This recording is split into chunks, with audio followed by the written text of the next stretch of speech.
Hey, Mañana No Mas listeners, this is Kurt Van Anen, your host of the Mañana No Mas podcast and video series, also the Mañana No Mas website and learning management system.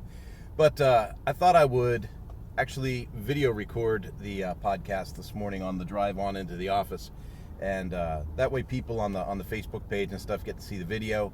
People on the podcast still get to hear the audio, and we can move right along with that. And I was just feeling pretty fresh this weekend. This is the most human I have felt since Christmas.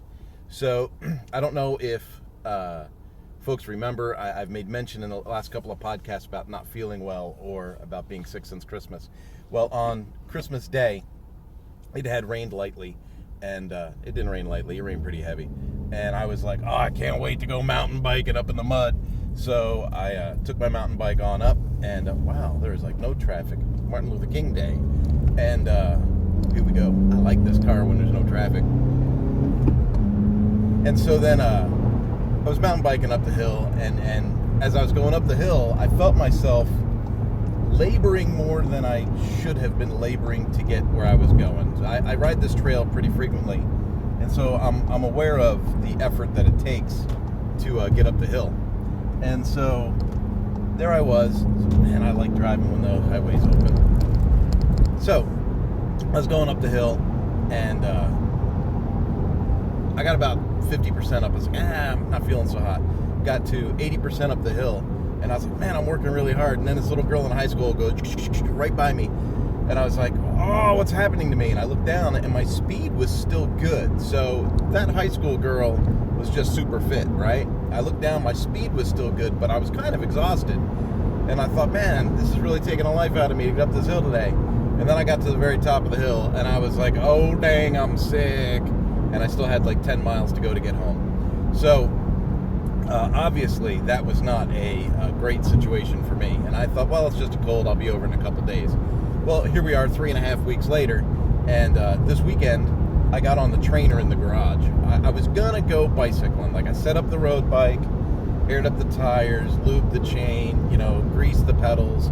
I mean, everything. I was ready to go ride, and I want to ride. Like, my brain is telling me I want to go ride. And I got up, and I opened the back door, and that cold air hit my throat. I knew I was going to start coughing. Obviously, you can hear my voice. I'm still a little hoarse. And I'm like, nah, you know what? It's too early. I don't want to risk, making myself sick all over again or wearing myself down. So I went in the garage and I got on the trainer, stationary trainer, right? And so I was pedaling on that thing, and the resistance wasn't dialing up the way I remember it dialing up. So it was like super easy to pedal. And I just kept the, I just kept the cadence up and watched a show on my tablet. And just tried to distract myself to sit through the agony and suffering that is a trainer. Now, before people, beat me up and say, oh, well, Peloton's selling a $2,500 trainer and subscription and all this stuff to work out, and it's super, super fun. I haven't used a Peloton. Maybe they need to sponsor my podcast so I can use one and start pumping them up on this thing. But I can tell you that when I take a normal bicycle and I strap it to a wind trainer in a garage, the fun of riding the bicycle is gone. At that point, I'm just exercising the legs to make sure that the muscles in the legs still work. And I got to do something. I mean, I cut down on the beer, cut down on the other treats. I still can't help myself when I see a good cookie on a table. I still eat it. And I'm getting bigger and bigger. And that was, of course, one of the benefits of bicycling was as I was able to keep the weight off from that big weight loss I did 2 years ago. So, got to get back out on the bike and got to get something going. I did work on my mountain bike over the weekend, and again, mentally, just keeping myself in tune with the idea that I am a bicyclist. I am going to do this. This is what's going to happen. And, it's not a matter of faking it until I make it kind of thing. I hear people beating up that whole fake it till you make it, fake it till you make it. I am not some kind of a fitness model. I know that that's not going to happen, and I'm not pretending to be a fitness model. However, I consider myself an athlete, and to not be able to go and do the things that you do as an athlete is a struggle. So I'm battling that demon right now. All right, now, pardon me, talking about this faking it till you make it thing. I've been hearing a lot about this lately, and and I see it, right? The guys on Facebook, come hear me talk about how to flip real estate, and I'll show you how to make millions of dollars. Well, I don't even recognize the dude that's putting up the Facebook ad, right? Like, I don't recognize him. The post-edit quality of his video is about as good as mine being made in the garage for some of the stuff I do on the website. So I'm going, okay, well, if this guy's truly a millionaire, like a gazillionaire flipping real estate, and he's going to charge me money to show me how to do it and succeed like he does, why don't I know who he is? Why don't I have any name recognition whatsoever? And why is the post-edit quality of his video so bad? And, it's fairly simple. It's because he didn't make it yet. He's not into flipping real estate. He's into selling you tickets to learn how to flip real estate. So I have a real problem with that, right? For me, I think about, I want to be a keynote speaker. I want to talk at high schools. I want to do masterminds with businesses and help them with their leadership agenda on how to take better care of their team, things like that. But here's the deal. I have a great job at a huge corporation taking care of a team, and I can take a look at the success record of that team over the last coming up on 3 years and go, okay, when I took over the team produced this much. Now the team produces this much. It used to have this much turnover. Now it has this much turnover. There's indicators running the team that let me know that my form of leadership, what is making the team drive and push forward, is working. So for me, I'm like, yeah, I could totally talk to business owners and business leaders and managers about limiting employee turnover and maximizing productivity. I can totally have that conversation. I can have a conversation with kids and high schools and stuff about, every decision counts, you matter. Don't make decisions now that are long-term, trying to fix a short-term problem. These are all things that I can discuss because I came from the school of hard knocks. I had to work myself up through not a very good start to get to where I'm at now, and I'm super sympathetic to young people coming into this world right now. I also have experience with publishing the book, running my own company, things like that. So those life experiences, being in my 50s now, gives me the ability to talk to these younger folks, and I'm not going to say get them up to speed because I think that's an insult, but give them the idea that they matter and that they can make a difference and that they can pursue what they want to pursue without getting thrown into, a mix. Last week I went on a trip. I went and sat in on a fixed operations course in the marine world. Now, this to me is one of these really, really cool invites.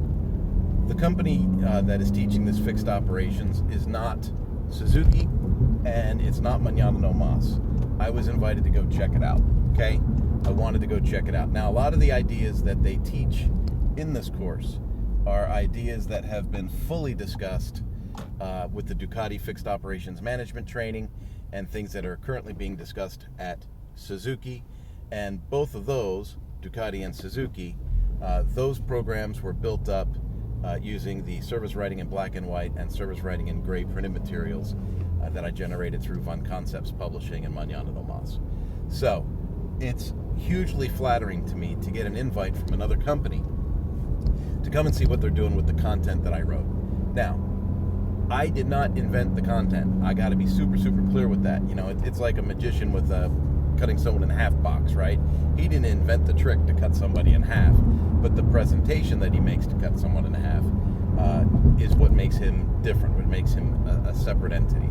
So the whole Mañana No Mas style of speaking and training, is a lot based on like the John Maxwell leadership example, right? I do a lot of learner-centered type activities. I make the students come to their own conclusions, but that conclusion generally funnels in the direction that the class is trying to go in. So, super fun to watch somebody else give this type of training. And here's something else that it did for me. And this is part of that whole, you don't have to fake it till you make it. How about you just bootstrap yourself and get there on your own hard work, right? I was the trainer at Ducati. I'm the training manager at Suzuki. I'm building a team of really well-equipped trainers at Suzuki. I've got some people working on my team that have a lot of other skills that they brought to the table, and things are beginning to speak for themselves. I don't have to impress anybody when I walk into a room because the results speak for themselves. There's dealers all over the country that have gained an average of 47% parts and labor gains through taking this type of courseware through me. So I go into this room and there's 10 marine dealers in there, and they're talking about a pilot program they launched a year ago using this material. And out of 3 dealers, one's up 5.3%, one's up 103%, and one is up 74%. That's in service dollars, parts and labor. And for me, it is just a confirmation, an absolute confirmation, that the theories I wrote about and that I teach about and that I am driving home as part of my core curriculum at Suzuki is it's worthwhile. If you're a dealer, why in the world would you not sign up for 2, 4, 6, 8 days of training with 1 or 2 of your managers to make your business grow 50%? Like, why would you not open up to the possibility that you could make that kind of a difference in your business? And we're talking about an average of growth for people that attend. As you heard in what I just said about the marine dealers, right? Anywhere from 5% to 103%. But I'm real interested to see where the next 10 go. And I want to follow up with this company to make sure that these 10 dealers get the help, the attention, and the guidance they need to get that kind of return for their investment. And when I say return for their investment, I'm not talking about paying me tens of thousands of dollars so I can drive a Lamborghini and impress you on Facebook. No, by their investment, I'm talking about giving up members of their team, paying to go to the course, and then seeing the results of the changes they make. So when you run a business, you well know, especially if you run a retail business with people in and out of your building all the time, you have processes in place. Hopefully you have processes in place. And when you have those processes in place, making any changes to those processes is an investment. Like if you say all of our customers are going to come in through this door, and you build your whole business around customers coming in this door, and then 3 years later you're like, you know what, we should add a door. Just adding a door is like, oh crap, now we got customers coming in through 2 sets of doors. Who's going to watch the doors for, things coming in, things going out? Are we going to set up another cashier station? Is there going to be a point of sale purchase entry place coming in or coming out? If we make that door for customer entry, can we still use that door for wholesale delivery? I mean, all these things come up just from making a decision about opening a second door. So imagine when I talk to a business about, fundamentally changing the way that they deal with their service customers. You can imagine that's a big investment for them to make changes to conform to the ideals that I'm teaching. And so it's really super fun for me to see that take place and to see it happen. And I'm really glad to see this other company grabbing the bull by the you-know-whaties and making this happen. And I'm super humbled that they invited me to come and check that out with them. And it was pretty cool. So I always want to come to some final things whenever I get to these deals. You heard me talking about the bicycling and what's up here versus what I can do not being able to breathe. And that is, don't take your mind off your goals, okay? I was working on bicycles this weekend, and I was keeping my brain sharp even though my body's not sharp. So I'm still engaged, and so when I have my health restored, it's going to be that much easier to get on the bike and go because I'm consistently engaging with my brain even though I can't engage with my body yet. So that's one thing. Keep your goals front and center. Make sure that it's something that you can tangibly, think about. Like I know tangible means hands-on, right? But make it real. Find a way to touch it. For me, it was working on the bicycle. Here we go. I love this car. So for me, it was going out and touching the bikes and getting that reaffirmation mentally that, yeah, this is going to happen, right? So keep your goals front and center. The next thing is just put in the work. Stop faking it. You're not impressing anybody when your results don't back up what you're saying, right? So put in the time, put in the effort, be patient, wait until things are established. I mean, I said earlier, I'm in my 50s, right? And this took a long time for me to do. I published that book back in 2007. Now it's 2019, and I'm able to sit in a room full of people that look at me like an expert and say, thank you very much for helping me grow my business. Now that is extremely humbling to have people go, oh, thanks, without you I couldn't have grown my business, or because of you I grew my business. And that's awesome. Like, I love to hear that. But it's also took a lot of patience.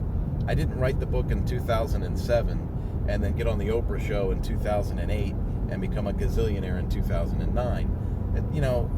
These fairy tales might happen for a select few, and a lot of things have to come into alignment for that to happen. But like in my case, I'm doing the hard work, right? I'm backing up what I put in writing with tangible empirical evidence that it actually helps businesses grow their bottom line. And so people are interested in what I've got to say. That combined with the leadership that I bring to the table makes for a nice package. And I'm hoping that my John Maxwell certification under the Mañana No Mas umbrella really begins to take hold, and you start to see me doing bigger and bigger audiences.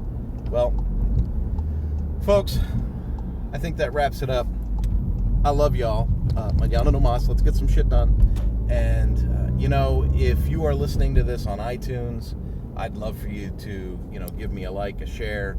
Same thing, like if you're listening on Stitcher, I'm on Spotify now. Any place that you see or that you enjoy the podcast or the video series, if you would give me a like or a share, that would be fantastic. I'd really appreciate it. And have yourself an awesome day. And if you know anyone that would like to be a guest, or someone that would fit in as a guest on the Mañana No Mas podcast, talking about leadership and team building and things like that, I would absolutely love to hear from you about who they are and get them wrapped up and get them on here. Because sooner or later, y'all are going to get tired of listening to just me, and it would be really cool to have conversation.